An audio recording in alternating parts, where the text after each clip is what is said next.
Hello, Bio 30, and welcome to our next lesson number 6 on sensory receptors and the eye, starting with chapter 12. We're moving quick, so here we go.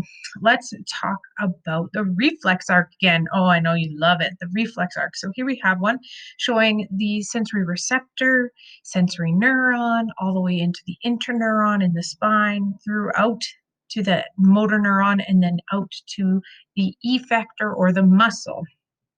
So today we're going to focus in our notes on sensory receptors. You have a space to draw a chart, and that's where we're going to go. So the sensory receptors, what are they? Where are they found? Essentially at the beginning of the reflex arc. So you knew that because we've called them sensory receptors the whole time. But we really just focus in on one when we talk about the reflex arc. We usually just use generically the skin, but we're going to really focus in throughout this chapter on a few different ones. So in your notes, there is a area for you to do a chart that is called sensory receptors. I would flip your book sideways, maybe it would help, but whatever's easiest for you. You could also do this on a separate piece of paper and just slide it into your notes.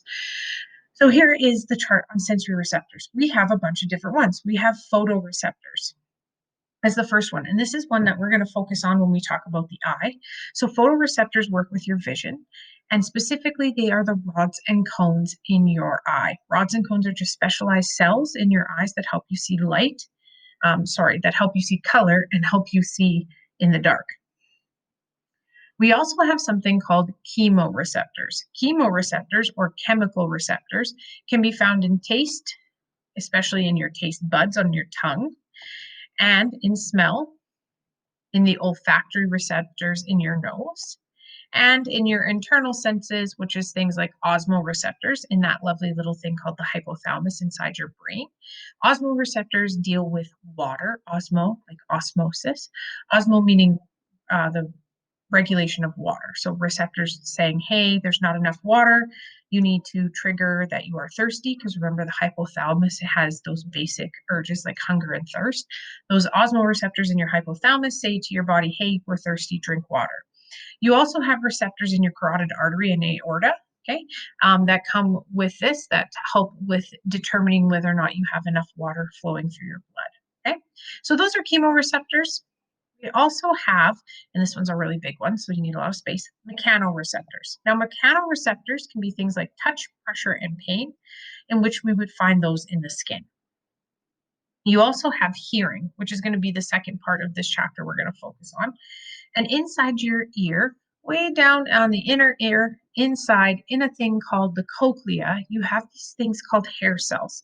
They're found in your inner ear. And whenever someone shouts or whispers, or while you're listening to this video, these hair cells are being moved, which is triggering the nerve, the sensory nerve inside your ear. So the hair cells are really important. Balance. You also have hair cells on the inside of your ear in what we call the semicircular canals that help you deal with balance. So your ears are the reason why you stand up straight.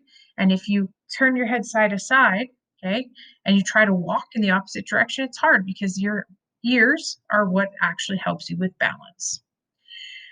They also help you with body position. You have proprioreceptors in your muscles, tendons, and joints. And these proprioreceptors are found to help with body position. So it's very interesting. Scientists have looked into proprioreceptors, and people who lack the right amount of proprioreceptors, we tend to refer to them as clumsy.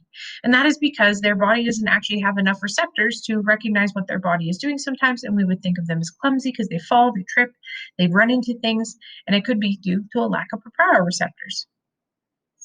The last receptor we have are called thermoreceptors, and they deal with temperature. So essentially being able to feel heat and cold receptors in the skin. So touch, pressure, and pain is a little bit different than thermal because we're looking at temperature.